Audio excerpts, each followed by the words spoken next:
الشيطان الرجيم.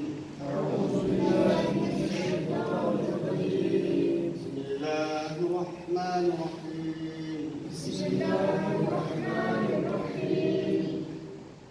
قالوا سبحانك لا علم لنا إلا ما علمتنا إنك أنت العليم الحكيم.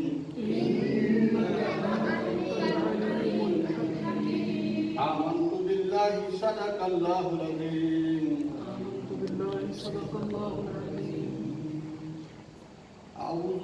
میں پناہ چاہتا ہوں باللہ اللہ تعالیٰ کی من الشیطان شیطان سے الرجیم مردود.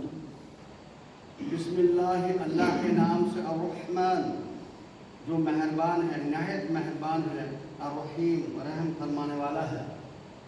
قالوا انہوں نے کہا سبحانک پاک ہے تیری ذات لا علم لنا ہمیں علم نہیں ہے الا مگر ما علمتنا جو تو نے ہمیں سکھایا انک انت العلیم الحکیم بے شک تو حکمت والا ہے علم والا ہے اور حکمت والا ہے. اب یہ جو ہم نے پہلے سے ہی پڑھا اس پر نظر تھوڑی ہونی چاہیے. تبھی میں کہتا تھا آیتوں کو مٹانے سے ابھی جب تک حفظ ہے تب تک ہم کریں گے کوشش لیکن پھر مشکل ہو جائے گا. یعنی وَإِذْ قَالَ رَبُّكَ لِلْمَلَائِكَةِ إِنِّي جَاعِلٌ فِي الْأَرْضِ خَلِيفَةً یہ اسی کی عوض میں یہ آیت ہو رہی ہے. جب پچھلی آیت اور اگلی آیت ملا کر ہی سمجھ آتا ہے. تو یہاں پر کہنے کا مطلب یہ ہے کہ جب کہا پروردگار نے فرشتوں سے کہ میں بنانے والا ہوں وَإِذْ قَالَ رَبُّكَ لِلْمَلَائِكَةِ إِنِّي جَاعِلٌ فِي الْأَرْضِ خَلِيفَةً میں زمین میں ایک نائب بنانے والا ہوں. قالوا انہوں نے کہا یعنی وَإِذْ قَالَ رَبُّكَ لِلْمَلَائِكَةِ إِنِّي جَاعِلٌ فِي الْأَرْضِ خَلِيفَةً قالوا أَتَجْعَلُ فِيهَا مَن يُفْسِدُ فِيهَا وَيُسْفِكُ الدِّمَاءَ انہوں نے کہا کیا تو بنائے گا اس میں جو فساد کرے گا اس میں جو فساد پھیلائے گا اس میں وَنَحْنُ نُسَبِّحُ بِحَمْدِكَ وَنُقَدِّسُ لَكَ ہم تیری تعریف کے ساتھ تیری تسبیح پڑھتے ہیں اور تجھے بے عیب کہتے ہیں. وَنُقَدِّسُ لَكَ إِنَّكَ آگے کیا ہے وَنُقَدِّسُ لَكَ تیری تسبیح کے ساتھ تجھے بے عیب کہتے ہیں. تو آگے ہے کوئی مطلب اگر آیت ہوتی یہاں تو میں اس کو اچھی طرح قالوا نسبحُ بحمدہ ونقدس لک قال ان علم ما لا تعلمون اللہ تعالیٰ نے کہا مجھے علم ہے تمہیں علم نہیں ہے. تو پھر علم دیا آدم کو وعلم آدم الاسماء كلها ثم عرض على الملائکۃ یعنی پھر علم دیا گیا اللہ تعالیٰ نے علم دیا آدم کو. علم کے معنی ہوتے ہیں سکھانا. اللہ نے سکھائے آدم کو سب چیزوں کے نام. علم دیا اللہ تعالیٰ نے آدم کو وَعَلَّمَ آدَمَ الْأَسْمَاءَ كُلَّهَا ثُمَّ عَرَضَ عَلَى الْمَلَائِكَةِ سب چیزوں کے نام سکھائے گئے پہلے پھر ان کو فرشتوں کے سامنے کیا. قالوا پھر کہا یعنی ان کو تم بتاؤ مجھے ان چیزوں کے نام اگر تم سچے ہیں تم صادقین. تو اب اس کے عوض میں اللہ تعالیٰ نے جب ان کے کہا کہ اب تم مجھے نام بتاؤ یعنی جن جن چیزوں سے نام پوچھا گیا ابن کثیر لکھتا ہے یہاں سب نام سکھائے گئے. پتھر مٹی درخت پیڑ پودے جانوروں کے انسانوں کے ہر چیز کے نام آدم کو پہلے سکھائے. یعنی علم کی جو بنیاد ہے وہی انسان کو ہر میدان میں اوپر لے جاتی ہے. یعنی علم ہونا چاہیے. یعنی کل میں نے کہا کہ علم ہو مگر خوف خدا ساتھ میں ہو. یعنی علم تو ہے ڈگریاں ہیں مگر خوف خدا نہیں ہے. اس کو ہم علم نہیں کہیں گے. علم اس کو نہیں کہیں گے. یہ ایک شاعر ہے وہ شاعر کہتا ہے ایک قاصد کو کہ نسبی شراب قاصد مسجد سے گزر کر مگر جو قاصد تھا وہ بھی ایک دکھی تھا. اس نے کہا پینے دے مجھے شراب غالب نے کہا غالب بہت بڑا شاعر تھا پینے دے مجھے شراب مسجد میں بیٹھ کر یا تو وہ جگہ بتا جہاں خدا نہیں. غالب کی بہت بڑا شاعر تھا لیکن نہیں دے سکا جواب. 7 سال سرچ کرنے کے بعد پھر علامہ اقبال علیہ رحمت کے پاس جب وہ بات سرچ پہنچی تو انہوں نے لکھا تھا مسجد خدا کا گھر ہے پینے کی جگہ نہیں, ظالم کے دل میں بھی وہاں پر خدا نہیں ہے. یعنی کافر کے دل میں بھی خدا ہے, مشرک کے دل میں بھی خدا ہے, یہودی کے دل میں بھی خدا ہے, عیسائی کے دل میں بھی خدا ہے, ہندو کے دل میں, سکھ کے دل میں, مسلمان کے دل میں, منافق کے دل میں.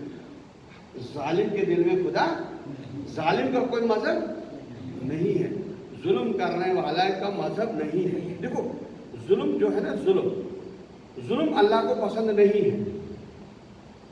ظالم ایسا ہوتا ہے اگر وہ ظالم علم تو رکھتا ہے لیکن اس کو خدائے خوف ہی نہیں ہے. جب ہم چھوٹے تھے ہمیں ماں باپ مارتے تھے, ہم کو اللہ کا واسطہ ہے ہمیں چھوڑ دیں, یعنی اب اس کو اپنے ماں باپ کو یا معاشرے کو اللہ کا واسطہ دیتے تھے کہ اگر تمہیں خوف خدا ہے تو ہمیں چھوڑ دو, ہمیں مت مارو. یعنی جس کو اللہ کا خوف ہی نہیں ہے تو وہ ظالم بن جاتا ہے. ظالم کی کوئی پہچان نہیں ہے. عالم اور ظالم میں فرق ہوتا ہے. علم رکھنے والا کبھی اللہ تعالیٰ کو نراش نہیں کرے. جب اسے علم ہوگا تو جب بھی اذان ہوگی وہ مسجد میں, کسی کے گھر میں, کسی پتھر پہ, کسی درخت کے نیچے, کہیں پلیٹ فارم پہ, زمین پہ نماز کو ادا کرے. عالم کی پہچان, علم کی پہلی پہچان ہے کہ اللہ تعالیٰ کا جو وفادار نہیں وہ کسی کا وفادار نہیں ہو سکتا ہے. یہ یاد رکھنا چاہیے. اللہ تعالیٰ کی اذان کا لبیک ایک تو منہ سے کرنا ہے کہ جب اللہ اکبر پڑھا جائے اس کا جواب دو اللہ اکبر, اشہد اللہ الہ الا اللہ پڑھا جائے اب بھی اشہد اللہ الہ الا اللہ پڑھو, اشہد ان محمد رسول اللہ پڑھا اب صلی اللہ علیہ وسلم پڑھو, حی علی الصلاۃ حی علی الفلاح کی لا حول ولا قوت الا باللہ پڑھو, اللہ اکبر کی جگہ اللہ اکبر پڑھو, لا الہ الا اللہ محمد رسول اللہ, اس کے بعد دعا پڑھو اللہم رب هذه الدعوة, یہ پوری دعا پڑھو, درود شریف پڑھو. اس کے بعد یہ تو ہے نا منہ سے جواب دیا, نماز ادا کرو. اگر آپ پہنچ سکتے ہو مسجد میں جماعت سے پڑھو, ورنہ جس جگہ ہو نماز ادا کرو. اس کو کہتے ہیں اللہ تعالیٰ کا وفادار. وہ کسی بھی حالت ہے, چاہے قبر میں اس کے 2 پیر لٹکے ہوں, آدھے جسم کی جان نکل چکی ہو, نماز کا وقت اسے نماز معاف نہیں ہے. کسی بھی حالت میں نماز معاف نہیں ہے. تو جو علم رکھتا ہے وہ کوئی بھی علم رکھے, وہ ڈرائیور ہو, وہ پولیس انسپیکٹر ہو, ایس پی ہو, ڈی سی ہو, کوئی بھی ہو, بادشاہ ہو, لیکن اللہ کا غدار نہیں ہوگا, اس کو کہتے ہیں علم.